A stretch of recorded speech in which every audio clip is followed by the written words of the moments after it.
En esta presentación busco simplificar el concepto de análisis de flujo de potencia usando ideas encontradas en el canal de YouTube C#Tutorials, que presenta ideas sobre sistemas eléctricos de potencia en forma muy profesional.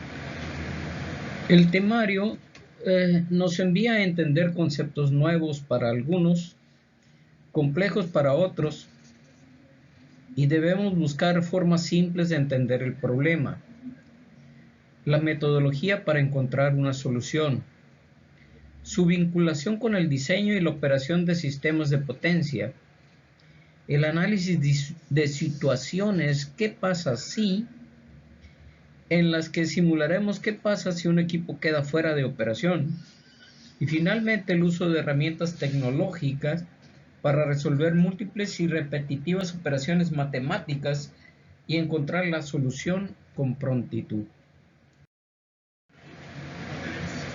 Analizando el mapa, veremos la ruta de las líneas de transmisión de nuestro Sistema Eléctrico Nacional, el CEN, donde ubicamos los grandes centros de consumo, las centrales de generación, los niveles de tensión que se manejan en la República Mexicana.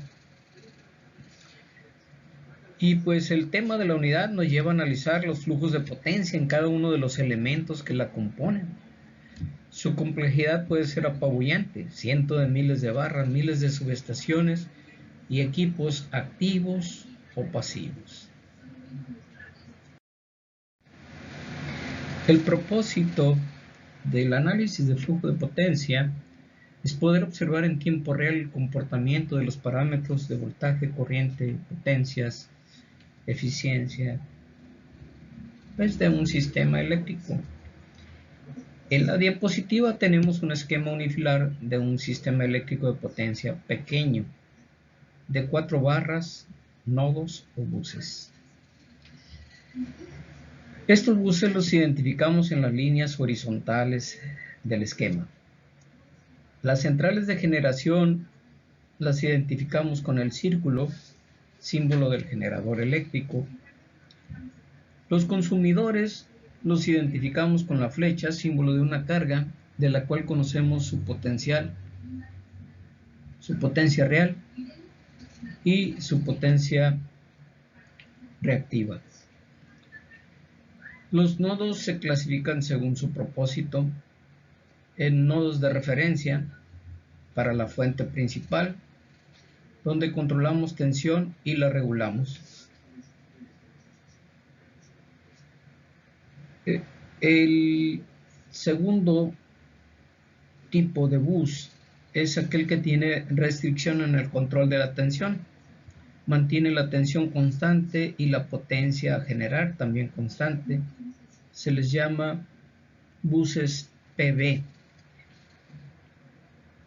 Los buses de carga representan a los consumidores industriales, comerciales y residenciales y se les llama buses PQ. Las cargas se denotan también mediante flechas y se describen mediante los parámetros de potencia real y reactiva. Las líneas de transmisión identificadas por ser las líneas de enlace entre los buses son los elementos pasivos que transportan la energía de uno a otro bus. Las suministradoras tienen una red compleja de nodos, generadores, subestaciones, líneas de transmisión y requieren prevenir contingencias de todo tipo y de todo nivel de tensión, por lo que este problema relativo a ellas está vinculado al tema que nos ocupa. Los dos puntos más importantes se muestran en pantalla. El primero debe suceder en cada uno de los puntos de la red y debe estar dentro de los límites solicitados por el equipo de los usuarios, el cual tiene un rango muy pequeño de tensión y corriente. Las suministradoras deben conocer cuál es el peor escenario para cada una de las situaciones comunes y no comunes. Llamémosle fallas, bajas tensiones, altas tensiones, impulsos, cortocircuitos, apagones, etc.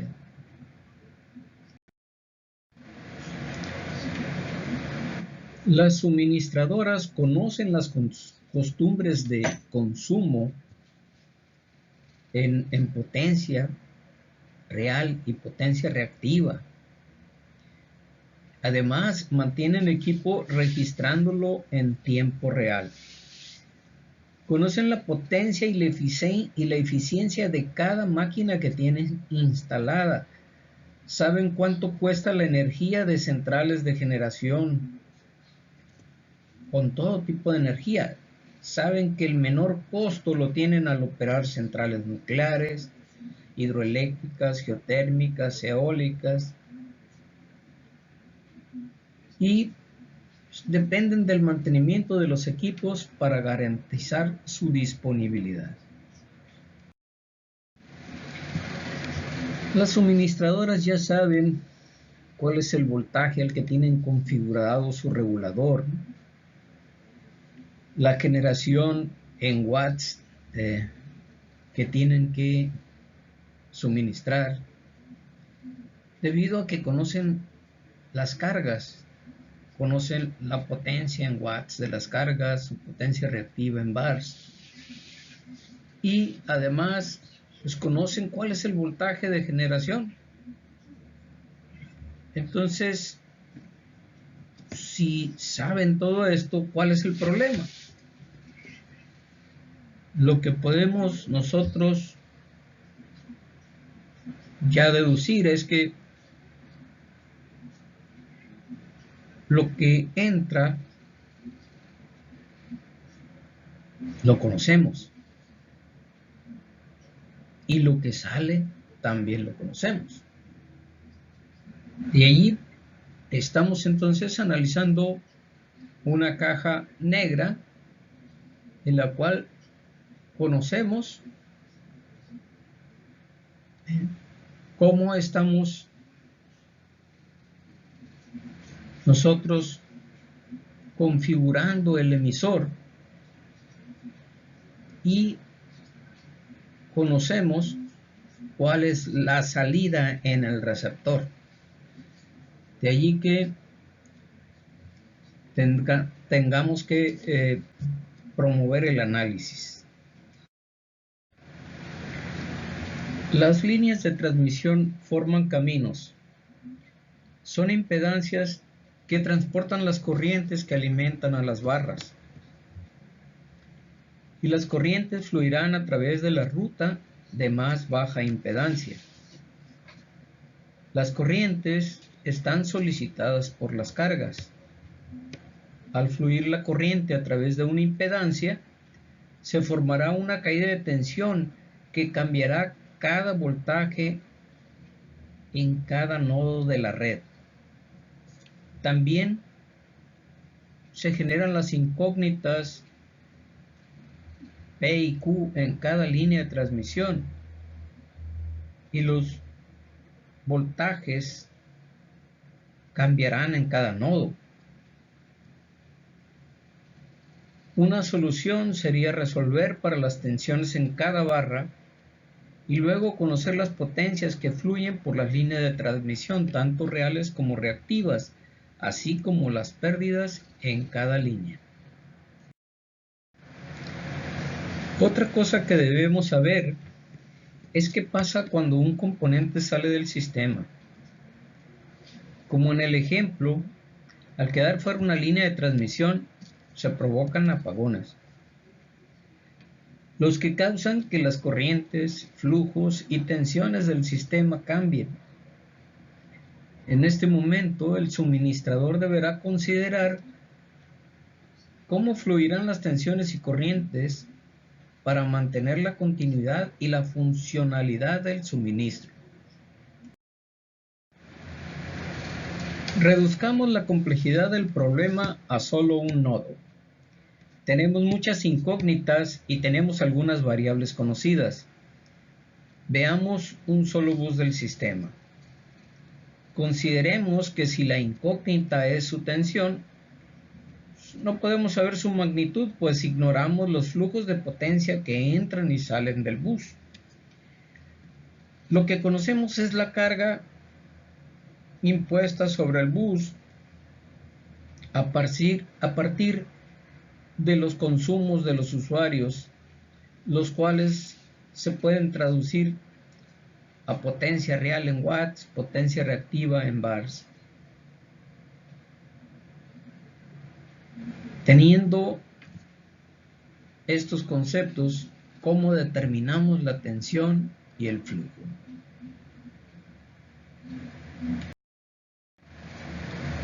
Clarifiquemos nuestro problema respondiéndonos ¿qué sabemos? ¿Cómo lo solucionamos? Conocemos las cargas contratadas en watts y en bars que salen del nodo. Por la ley de las corrientes de Kirchhoff, sabemos que la suma de corrientes que entran a un nodo es igual a cero. Conocemos la corriente que demanda la carga, pero ignoramos las procedentes de los dos ramales inferiores. Sabemos que cuando menos en el bus de referencia tenemos una tensión que se deberá conservar todo el tiempo. En los buses restantes no lo sabemos, pero podemos suponer que las tensiones en esos buses están cercanas a la nominal. Es una suposición, la primera que hacemos. También conocemos las impedancias o las admitancias de las líneas de transmisión que llegan al nodo.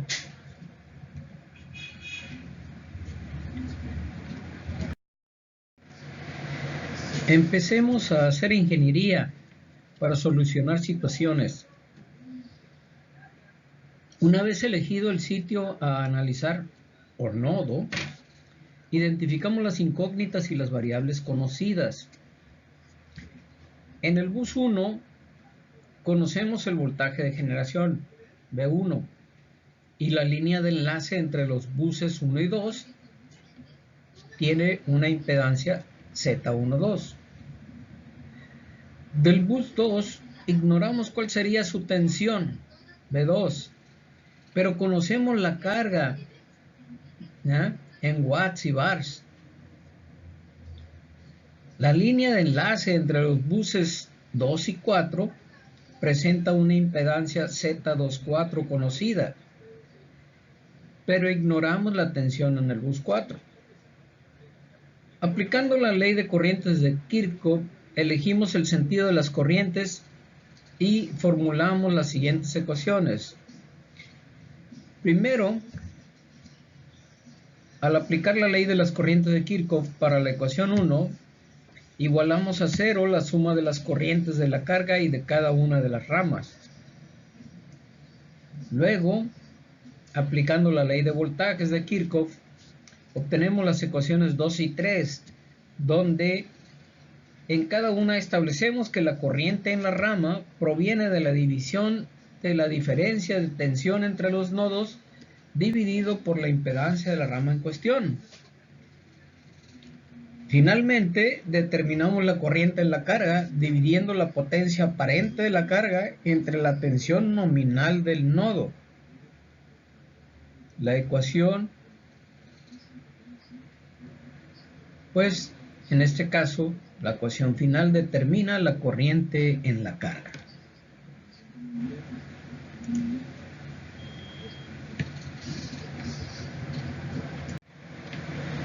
Empecemos a hacer ingeniería para solucionar situaciones.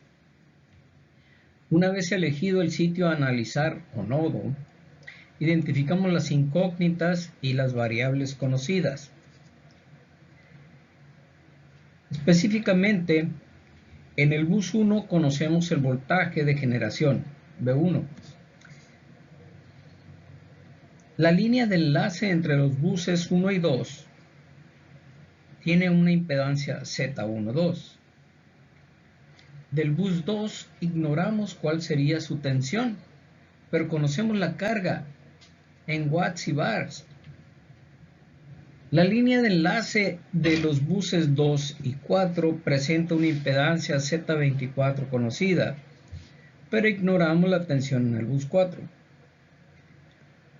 Aplicando la ley de corrientes de Kirchhoff, elijamos el sentido de las corrientes, formulemos las ecuaciones. Primero, al aplicar la ley de las corrientes para obtener la ecuación 1, lo que hicimos fue igualar a 0 la suma de las corrientes de la carga y de cada una de las ramas. Luego, apliquemos la ley de los voltajes de Kirchhoff para obtener las ecuaciones 2 y 3, donde establecemos que la corriente en la rama proviene de la división de la diferencia de tensión entre los nodos dividido por la impedancia de la rama en cuestión. Finalmente, determinamos la corriente en la carga dividiendo la potencia aparente de la carga entre la tensión nominal del nodo. De este modo, la ecuación 4 determina la corriente en la carga.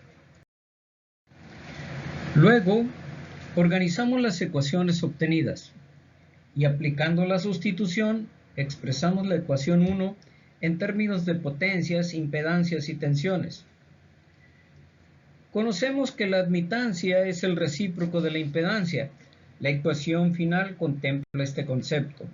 Luego, la ecuación final expresa la ley de corrientes de Kirchhoff en términos de potencias, voltajes y admitancias de rama.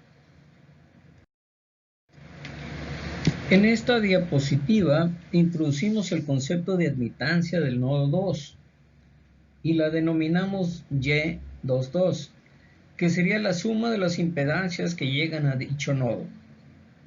Así expresamos las componentes de la ecuación en términos de admitancias de nodo y de ramas. Una vez comprendida la abstracción, se visualiza que se puede obtener la tensión V2 a partir de la ley de las corrientes de Kirchhoff.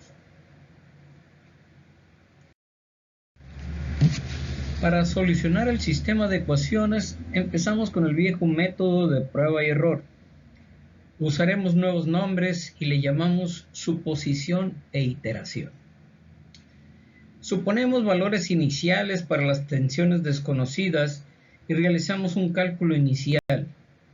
El valor obtenido en el primer cálculo lo usamos en un segundo cálculo como valor inicial y recalculamos. A esto se le llama iterar. Así, con los valores iniciales de V2 y V4, obtendríamos un nuevo valor de V2, el cual lo devolvemos, iteramos, a la segunda parte de la ecuación para recalcular un nuevo valor de V2 y así sucesivamente hasta que el valor de V2 no cambie con las iteraciones. Y en su momento tendríamos que hacer lo mismo para V4, V3 y V1 en los demás buses. La siguiente diapositiva muestra un código de MATLAB para hacer más dinámico el proceso de suposición e iteración. Si el sistema no encuentra un resultado correcto en tiempo y forma, se dice que el sistema diverge. Si encuentra el resultado correctamente, se dice que converge.